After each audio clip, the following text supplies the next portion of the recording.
Lep pozdrav. Tukaj smo na enem takem lepem kraju. Jaz sem Tomaž, sem duhovnik, župnik zdaj pri Svetem Marku v Kopru. Začnem ta posnetek tukaj, ker sem šel na en sprehod tak v te kraje, kjer se počutim doma.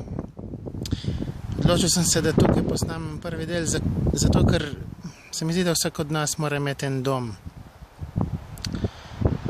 In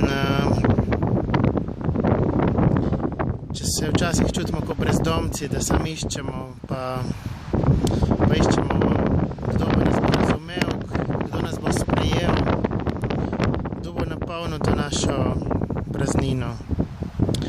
Da je nekdo, ki je živ, ki je tukaj, ki je vedno ob nas na en skrivnosten način. Jaz tukaj, ko grem v to naravo, doživim, da je Bog blizu, ne? Da je blizu mene, da me spremlja, da sem lahko tukaj doma, da se lahko tukaj spočijem in da mi ni treba bežati nikoli več pred njim. Čeprav sem dostikrat bežal, iskal rešitve drugje. Tukaj smo zdaj v naši cerkvi, pred našim mozaikom.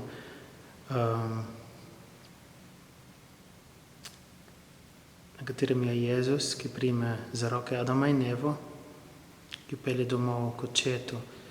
Torej, če se mi skrivamo pred Bogom kot se izgubljeni sin, če mi bežimo proč od njega, in tudi sam sem dostikrat bežal in še vedno se mi zgodi, da bežim pred njim, ker ne verjamem, da me ima zares rad, da mi želi dobro. Vsakič, ko grešim, dejansko na koncu odkrijem, da nisem verjel v njegovo ljubezen, da je bilo to bistvo in kako sem neumen, da mu ne verjamem. Jezus pa nas želi peljati domov in postni čas je čas, ko se vrnemo domov. Pred nami je velika noč. V prvem berilu 4. postne nedelje slišimo prav to, da so Izraelci obhajali prvo veliko noč v obljubljeni deželi, ko so bili končno tam doma, rešeni suženjstva.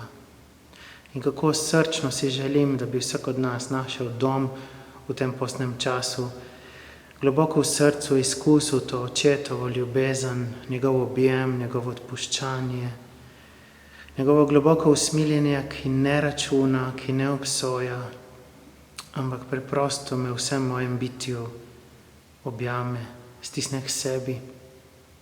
In še eno veliko željo imam prav za naše skupnosti, za kar sem prepričan, da Bog želi tudi narediti, in to je, da bi postale kraj usmiljenja, kraj, kamor se lahko vsak človek vrne, kraj, kjer nisem obsojen, nisem niti sojen, ampak kraj, kjer sem lahko doma sprejet. Kraj, kjer se moji bratje in sestre skupaj z očetom veselijo, ko Bog reče, glej, ta moj sin je bil mrtev in zdaj pa je živ, je bil izgubljen, zdaj pa je prišel domov in je najden.